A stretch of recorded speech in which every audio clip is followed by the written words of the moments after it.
In Magic, a lure effect is one that forces an opposing creature to block. The name comes from an aura from Alpha with the same name, which forces all opposing creatures that are able to block the enchanted creature to block it. Lure effects are kind of weird because most of the time, you'd rather your creature get in unblocked, but sometimes there's a benefit to forcing a block as it can work as a form of removal. Furthermore, if a card forces all opposing creatures to block one of your creatures, that does actually mean that your other creatures will get in unblocked.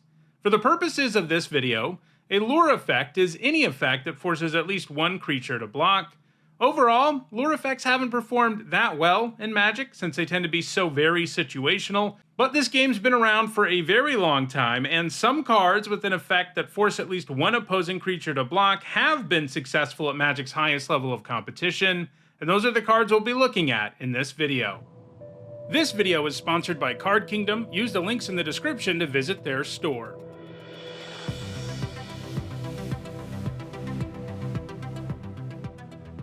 Before we get started, here's a quick reminder on how I rank cards in these videos. A first tier top 8 is worth 2 points. This includes events like Pro Tours, and a second tier top 8 is worth 1 point. This includes events like Regional Championships. At number 10, it's Revenge of the Hunted. For 4 generic and 2 green mana, it's a sorcery that gives a pretty powerful until end of turn buff. Target creature gets +6/+6 in trample, and all opposing creatures have to block it. Paying 6 mana for that effect is pretty expensive, but what really makes this lure effect great is that it has Miracle. That means if it's the first card you draw on a turn, you can cast it for only 1 green mana instead. If you're getting this buff and the broadest version of a lure effect, one that makes all opposing creatures block 1 creature, and you're only getting it for 1 mana, and during one of the first few turns of the game, it's just going to wreck all of your opponent's creatures that have no hope of standing up to your massive creature. It saw some play in mono green aggro decks while it was in standard, but it doesn't have any top 8 since 2013. At number 9, it's Brutal Hordechief. It has the same score as Revenge of the Hunted, but has a higher average finish in its top 8, so it gets to be number 9. For 3 generic and a black, it's a 3/3, and whenever a creature you control attacks, the defending player loses 1 life and you gain 1 life. And it qualifies for this as a result of its activated ability, which costs 3 generic and 2 red-white hybrid mana, and it forces your opponent's creature to block this turn if able, and you get to decide how they block. A lure effect can be devastating enough, but Brutal Hordechief's ability gives you complete control over how their creatures block, something your typical lure effect just doesn't do. This means you can turn what might have been advantageous blocks into a bunch of ugly chump blocks, and of course the Hordechief's attack trigger works well here, since you're going to be able to attack with a heck of a lot more creatures when you know your opponent won't have any good blocks to speak of. Brutal Hordechief's top 8s all came in Rakdos and Orzhov Warrior decks while it was in Standard, so its creature type even ended up being important, since it made your Bloodchin Ragers and Fanatics even better. However, Brutal Hordechief doesn't have any top 8 since rotating out of Standard. At number 8, it's Roar of Challenge. For 2 generic and a green, it's a sorcery that makes all creatures block target creature this turn, and if you control a creature with power 4 or greater, that creature becomes indestructible too. Indestructibility is a pretty nasty way to make a lure effect even better, since no matter how many creatures your opponent has to block with, your creature won't die, while you'll do maximum damage to your opponent's board in the process. Roar of Challenge saw play in standard green aggro sideboards. These decks ran several Death Touchers, most notably Death Mist Raptor, and lure effects get a lot nastier with Death Touchers, especially when they're indestructible, because you need only assign 1 damage to each of the creatures that block a Death Toucher for each of them to die. This was a useful strategy against creature-based combo decks in the format, since it let you kill their combo pieces before they were ready to go off.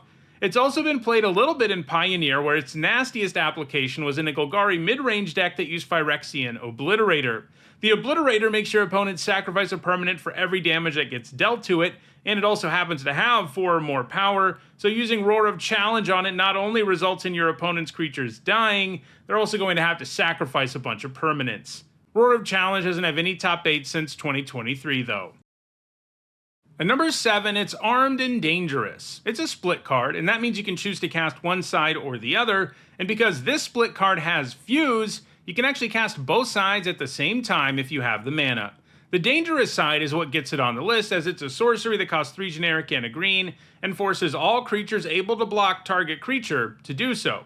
The armed side gives target creature +1/+1 and double strike until end of turn.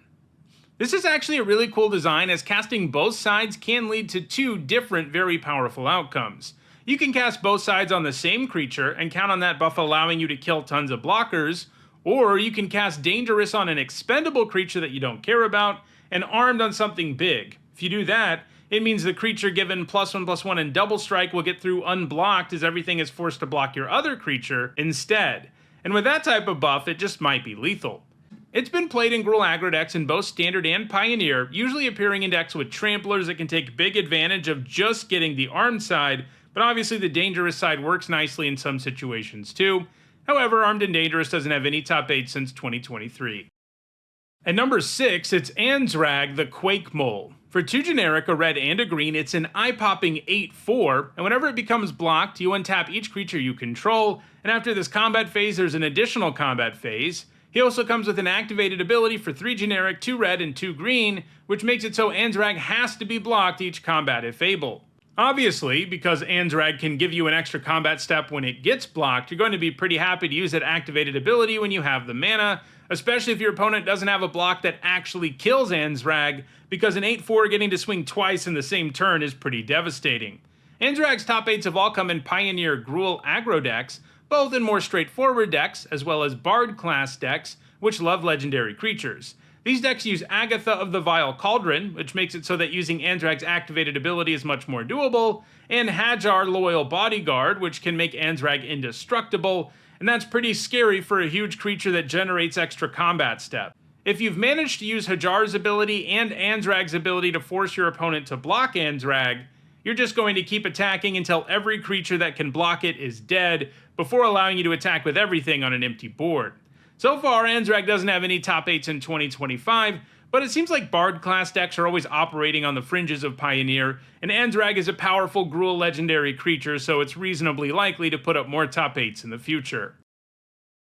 At number 5, it's Timely Interference. For 1 blue mana, it's an instant with Kicker for 1 generic and a red. It gives target creature -1/-0 until end of turn and you draw a card. If you kicked it, it also forces that creature to block this turn. Lowering a creature's power and forcing it to block is a nice combination, as it makes it a lot less likely it will be a good blocker, especially because you get to choose the creature. Add to that the fact that being a 1 mana spell that draws a card is inherently valuable in spell decks, and you have a pretty nice card here, one that can even generate 2-for-1s when the blocks line up correctly. Timely Interference's top 8s all came in Standard Azorius aggro decks, where creatures like Ledger Shredder loved it when you cast multiple spells in a turn. These decks also ran creatures that like to be targeted, so while it may seem a little counterintuitive, targeting your own creature, like Illuminator Virtuoso, can also be pretty valuable.